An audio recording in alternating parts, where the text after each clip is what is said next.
Oi, biologuinhos, tudo bem? Aqui é a Isa do blog Bertobio e no vídeo de hoje eu vim falar um pouco sobre a importância da interdisciplinaridade.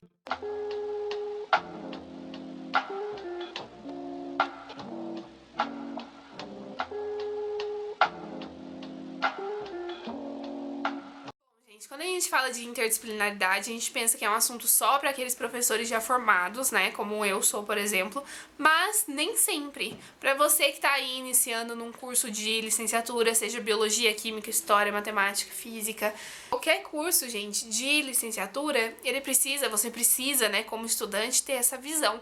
Eu acho que foi uma das coisas que eu mais aprendi durante a faculdade, porque eu vinha de uma escola que não tinha muito essa questão de interdisciplinaridade. E aí, quando eu vi que isso era possível e o quanto isso deixava tudo mais fácil, eu fiquei apaixonada e eu pretendo, nas minhas atuações como professora de biologia, tentar ao máximo, né, esse contato interdisciplinar entre outras matérias. Então a gente precisa falar, né, que áreas diferentes estudam o mesmo assunto. E isso é muito louco da gente pensar. Então, por exemplo, a química. Quando a gente tem aula de química na escola, a gente estuda carboidrato, a gente estuda muitas coisas. Quando a gente está estudando química orgânica, o quanto que a gente não vê de componentes que a gente vê também na biologia. Mas são focos diferentes. Então, na química, a gente vê as ligações, quantas ligações fazem, quantos átomos, enfim, a gente vê toda essa questão da molécula mais estrutural e tudo mais. Na biologia a gente já vê a coisa mais funcional, então como que a molécula atua no seu organismo e por que não unir as duas coisas. E também uma questão que muita gente sempre acha, né, é que biologia só conversa com química e, sei lá, no máximo dá uma conversadinha às vezes ali com educação física, né, com prática de exercício físico, alimentação saudável. E, gente, isso é muito mentira. Eu trouxe pra vocês alguns assuntos que eu acho que daria muito pra gente trabalhar em algumas matérias, mas assim, se eu pensasse mais 20 minutos, eu conseguiria elencar mais vários assuntos. Então, assim, é uma questão que a gente sempre precisa estar ali pensando sobre e tentando ter novas ideias. Então, por exemplo, com química, o que a biologia pode conversar com química para tornar o estudo mais completo, né? Porque a interdisciplinaridade é isso. Então, áreas diferentes, com focos diferentes, estudando o mesmo assunto, e aí basicamente você estuda o assunto completamente quando você une o entendimento que a biologia tem sobre esse assunto, o entendimento que a química tem sobre esse assunto, você consegue entender o assunto completamente e fazer muito mais sentido. Então, com a química, por exemplo, a gente pode estudar a composição de seres vivos. É muito interessante pensar que a gente pode unir esses dois estudos, por exemplo, quando a gente está falando sobre carboidratos em biologia e estudar os carboidratos em química também, ver o que eles são. Eles são uma molécula orgânica ou inorgânica? Como que é a constituição dessa molécula? É apolar, é polar? Enfim, dá para ter muitas aberturas desse estudo de diversas formas diferentes. E aí, além disso, a gente tem E aí, outra matéria que eu acho que dá pra unir muito é geografia. Geografia tem uma pegada um pouco mais diferente do que a biologia, né? A gente tá falando de outra área, a gente tá falando de humanas e biológicas, que são áreas bem, assim, longes, mas se a gente quiser, a gente consegue juntar.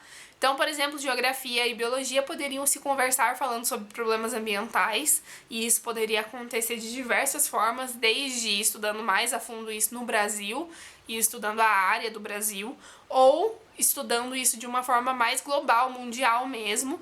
Então, protocolo de Kyoto, enfim, vários assuntos que são abordados muitas vezes na geografia e também são na biologia, como se fossem coisas diferentes. Tipo, professor, mas eu já vi isso na geografia. Não faz mal, a gente vai ter que ver na biologia também. Poxa, por que a gente não pode juntar isso e cada um falar de um ponto pra tornar o estudo completo? Bom, matemática, eu acho que é um dos pontos que eu mais tenho dificuldade ainda de enxergar, não por preconceitos, mas realmente porque, assim, eu acho que tem uma distância, né? A matemática ela não é vista como algo muito prático muitas vezes, mas a gente usa muita matemática em biologia. E quando a gente fala de ensino básico, tanto fundamental quanto médio, a gente fala basicamente nisso em genética, né? A gente usa fração, a gente usa muita coisa pra genética que vem lá da matemática. Então, por que não, quando o professor de biologia tá dando aquela aula, né, incrível sobre Mendel, primeira e segunda lei de Mendel, por que não um professor de matemática inserir o conteúdo de fração ali? Por que não usar esse momento para isso? Então eu acho que é muito interessante juntar essas duas áreas também, ainda mais que a matemática muitas vezes é vista como algo que não é aplicável e a gente pode mostrar que sim, é aplicável pra gente calcular a hereditariedade de uma característica, por exemplo. História também é uma área que parece ser muito distante da biologia, mas a gente pode estudar muitas coisas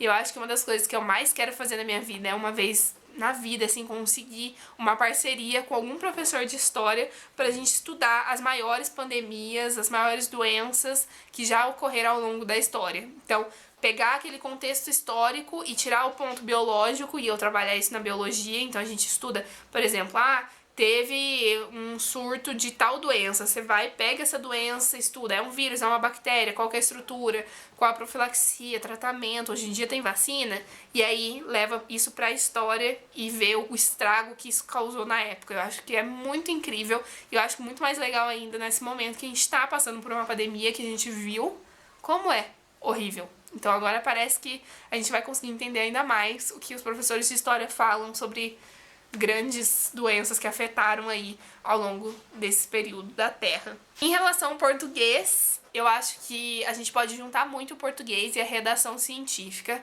Isso não é muito explorado, eu acho, por alunos de ensino médio, mas eu acho que deveria muito. Por quê? Quanto mais a gente se acostuma a usar os termos da biologia, da química, da física, enfim, os termos científicos para escrever um texto, para justificar alguma coisa, por exemplo, uma redação sobre desmatamento, você pode inserir aspectos biológicos ali de fato, a gente pode inserir aspectos químicos e termos técnicos, o que a gente chama de alfabetização científica, que é basicamente esses termos específicos da ciência.